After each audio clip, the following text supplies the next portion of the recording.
Thanks for tuning in to New York Jets Talk on Jets FM on the OFN. We are back.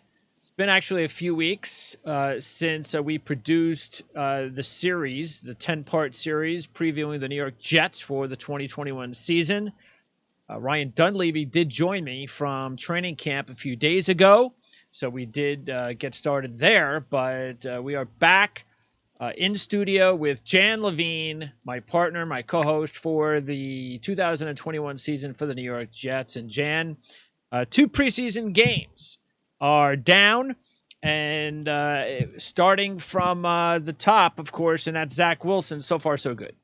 The things you do like to see is the poise he showed in the pocket, the ability to look off defenders, especially on the first touchdown pass to Croft, the ability to hit Corey Davis, who he clearly has built up a nice little connection with, is what it looks like so far, especially yesterday. I think they targeted him 10 out of 20 times. Yes, you see no the more arm Jamison strength. Crowder. You see the arm Thank strength. Goodness. You see the ability to make quick decisions. You saw the ability to improvise a little bit, though he is still staying in the pocket. What you like about the LaFleur play calling is more play action, more motion, pre-snap motion, which is what we didn't get in the past a lot of, giving Wilson a better chance to read the defense. Look, the big question becomes there's a lot of interesting cutdowns that are going to happen because you don't have the 4th preseason game, right? So everything gets accelerated now. Same for the Jets, and we'll talk about the injuries or a couple of injuries that have happened to date. But overall, you like what you see out of Wilson. You like what you saw out of Davis yesterday. You like what you saw out of Croft yesterday. I tell you what, as far as the quarterbacks are concerned, I will say this, and I tweeted this out yesterday, and I'm just not. I really believe this. I think the Jets should contact the Packers and figure out a way to. I don't care what kind of silly offer you have to give them. 7th round, future, maybe a fringe player, maybe another one of these quarterbacks on your roster. But I think the Jets should bring in Kurt Benkert, because Benkert looked really good. He looked a lot better than Mike White and James Morgan did. I mean, James Morgan, the way they were even babying him, it looked like they didn't even want him to throw the football. It's like, this is a preseason game. Don't you want the kid to get some reps? It's in Green Bay. It's his hometown. They have no faith in James Morgan right now. You could tell. And Mike White, I mean, that's going to be your backup. So Kurt Benkert knows the system. He ain't going to play. So why not trade for Kurt Benkert? I'd much rather have him as my number 2 than Mike White. So I'd keep an eye on that. But yeah, that's a situation where we definitely hope. You talk about big injuries. We have, 4 alphas? You tell me if I'm wrong, but I believe we have 4 alphas on defense. Or we had. Now we have 3. Quinnen Williams, Mosley, and May. Those are we still have 3 alphas on defense. Offense, we have 3 alphas as well. We have Corey Davis. We have Becton is basically an alpha for us. We need Becton. Becton needs to be an alpha. And Zach is the alpha of the entire team. Zach can't get hurt. That's why when Lawson gets hurt, I immediately try to look for something good. And I go, well, at least Zach didn't get hurt. Because as long as Zach plays 16 games, I can live with Carl Lawson not playing till next year, because this year was never about anything. This year was just about new coaching staff, a lot of young players, let's learn to play together, grow together, get better together, and then by next year, maybe we could actually be a playoff team. So unless anything happens to Zach, a couple of other injuries can happen to some other players. Hopefully no more alphas. But yeah, a devastating injury for Carl Lawson. We don't like it. It sucks. But again, it's not Zach Wilson.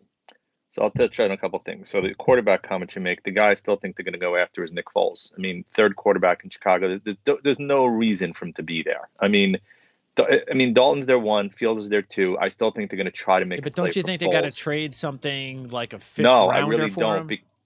I don't think they're going to trade a ton, because Fields is going to be their quarterback. Right? I mean, there's you want to hold on to him as your number 3, be my guest, but it seems to be kind of a ridiculous waste of a roster spot in cap room, which the Jets right now still have the room to take him on board. 6th rounder, even a 5th rounder. If it's if you have, that's a high draft pick for a guy that So here's the thing. So let me touch on what you're talking about. You're also trying to establish a culture, right? Foles is a veteran quarterback. He's a guy that can help establish that culture if, God forbid, something happens to Wilson. If you lose Wilson and your year goes to hell in a handbasket because you got Johnson or James Morgan or Mike White starting, you now have another year where you haven't established that culture, even as much as Saleh and LaFleur can do it. You need a quarterback that can hopefully help build that to a certain extent and not put you behind the eight ball. Mike White, Morgan Johnson doesn't inspire any fear at all. You're going into a game with a 10-point Johnson's deficit not already. even going to make this team. I don't even know what he's. If he was even going to, he would have played yesterday. Because again, I don't even know what they were doing with Morgan. What was he even doing on the field? Why even put him out there if you have no confidence in him whatsoever that you're going to throw the football? I don't know. So in terms of your alphas, though, let's talk a couple of them. Back then, there was some whispers I saw, which has been, refuted by a couple that he came to camp out of shape. He did not particularly have Becton.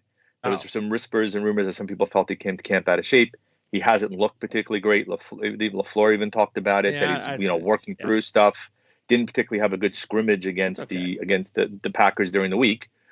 Vera Tucker hasn't played really at all. So that's the problem. I'm not worried about Becton, but I am worried about Vera Tucker not playing. That's to go into the regular season with Feeney, Van Routen, and McGovern. I'm not. That's not what we signed up for. I mean, that's not going to be good. But you need Becton to be an alpha, irrespective of who else is lining up next. I still have confidence that hasn't happened so far. Coaching staff has confidence he will, and so do I. Right. So on defense, look, Lawson is huge, right? So I mean, I got into an argument with Michael Salvino on Twitter because, like, well, the Jets weren't making the playoffs. Why is everybody up in arms? It's not the end of the world. I'm like, yes, but as we talked about, you want to establish a culture.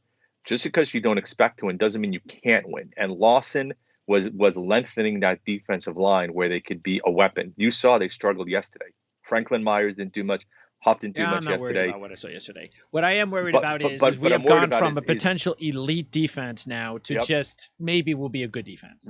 Correct. And that's a huge loss. I mean, look, and you texted me also when it happened, right? Third major injury in his career. Bookend ACLs he's done, but he came back from both. Achilles is weird to say, but it's maybe even harder to come back from an Achilles and an ACL these days, just given the advances in science. Yeah. And as somebody who's come back from partially torn ACL, I know what the rehab is like, right? I'm not even going to – to me, Carlos is not even on this team. If he gives us anything in the next couple of years, it's a bonus. If not, after those 3 injuries, you just can't count on him now. Right. So Huff gets an opportunity now, and a major opportunity. You hopefully see the growth out of Williams now that he's back that we saw last year. Quentin Williams, yes. Right. We like what we see out of May so far, and we've talked before. Just sign him already. Yeah, well, May actually looked like he didn't care that he was playing last night because he was terrible last night. He gave up that touchdown in the corner of the end zone to Sternberger. I was like, what are you doing? Who are you covering? The guy's right in front of you.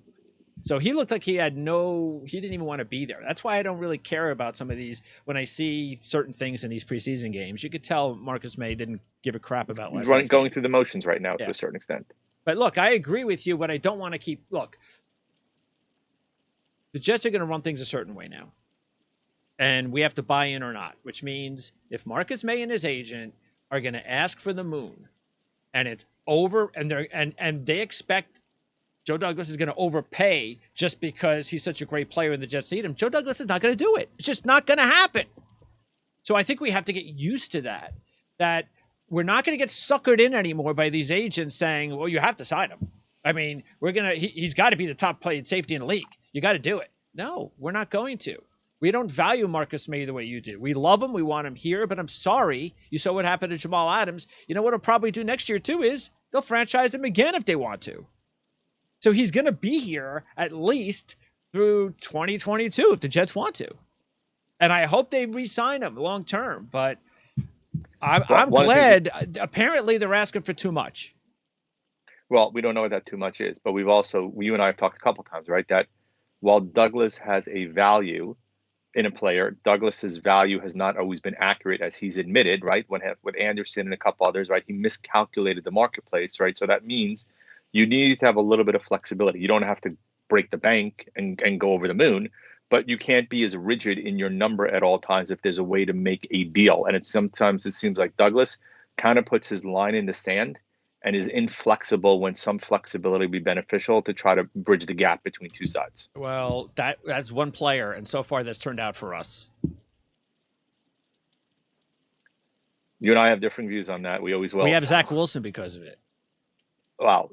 Nobody knew we were going to be as crappy as we were Well, last year. I'm just saying it actually worked out. That's why I'm saying you've got the franchise tag you can use again. And after that, by then, who knows? But look, look, Robert Saleh's here too. So I got to guess. That's what I mean about establishing a culture. Yeah, Saleh feels like he needs this guy, and we got to hope that Saleh and Joe Douglas are simpatico. Then Joe Douglas will overpay to keep Marcus May. And if he doesn't, if he lets him go after 2022, then to me that means that that maybe Robert Saleh feels like, okay, I agree with you. We can't overspend for Marcus May. I can make it work without him. I don't know. I think it'll be Ulbrich hopefully that realizes what he means for defense. Look, yeah, I think the crux now with Lawson out, the spotlight shines even more, as you mentioned, on CJ Mosley. Mosley's got to be the guy we saw the first 3 quarters against Buffalo, that first game before he went out. Yes. That's what, if you can get that out of him and Williams continues his upward ascent and hopefully Huff steps in a little bit for Lawson and mitigates the loss, you still can have a decent defense. Granted, we have the questions in the back end still, but if Mosley can be like Mosley was in that game, absolutely, that'll go a long way to lengthening defense. And look, we also both talked a lot about, we like the coaching staff that they brought in, right? They're guys who will hopefully get players to run through walls for them, but establish a system that maximizes the ability of the guys that are on the field. Yeah. Quickly going through the rest. Let's see. Offensive line. Now, I don't know what happened. He said that Bless Austin and Morgan Moses were out for personal reasons. I don't know what the hell that means. That nothing else has been said about that. But again, getting Vera Tucker back as soon as possible is very important. So the Jets can, otherwise, the offensive especially line with Alex is like Lewis last not year's. around as a backup anymore either, right? You don't have Alex Lewis anymore. Not that he was great, but you've lost. Sure. Well, that's why backup. at least they have Feeney to kind of take over that role now, which is a smart move to bring him in now. James Murray got some action as well, so maybe he'll wind up making the team. Who knows? Chris McDermott, his injury, who knows if he's now going to be out for a little while. And he was a borderline kind of roster guy anyway. Like you mentioned, it was good to see Croft coming up with some scores there because that alleviates the pressure on Herndon too. So we'll see how that works. On defense, the secondary. I haven't seen much out of Pinnock. Niesman apparently is having a fantastic camp, so he's a lock to make the team now. Hassel made some big plays yesterday, and I thought in the beginning of the season, the camp, it was going to be Hassel or Niesman. Now Hassel might make this team as well. It's going to be interesting to find out which one of these DBs doesn't make the team because Dunn did not have a good game. He got torched a few times. Ballantyne can't play in the secondary, but he appears to be our top return specialist. So what do you do there? Right. Matt Ammendola coming through. Our field goal kicker hitting field goals. It's a rarity. Matt Ammendola coming through. And by the way, Braden Mann has been awesome so far in the preseason. He is either getting the hang time or everything he's kicking is inside the 20-yard line and it's being downed inside the 15 to 10 to 5.